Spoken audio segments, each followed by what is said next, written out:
the premises of our chapter, which goes from West Virginia to the ocean, from Pennsylvania to North Carolina, and we found that Frederick had a great capacity to handle a number of people and entertain them very, very well. Frederick is a wonderful town, great history, lots to do, wonderful restaurants, and the convention center was perfect.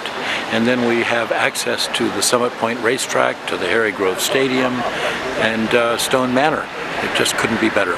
I just like the engineering that went into them. I got my first one was a 1957 model. I drug it home behind my Ford car, and by the time I got it torn apart and looked at it to see what it was, I was amazed at the engineering that went into it. And I've been driving them ever since. About 35 years now I've been driving them. They made the first one in 1910, I understand, and the ones that we're driving today are from 1960s on up. They quit importing them in this country in 1995. So this big one here, this 164, is one of the later ones they brought in. But back in the 50s, 60s, they were based on race car technology. So the cars at the time were performance vehicles.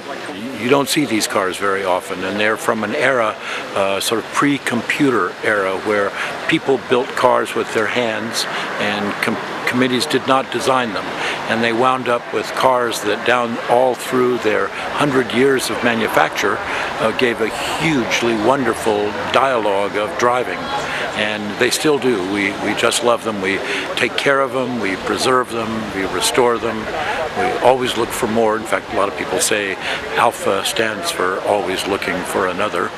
Could be true. I've been to about 5 or 6 conventions now, from Miami to Manchester to New Hampshire to Nashville, Tennessee to here, and they're all great.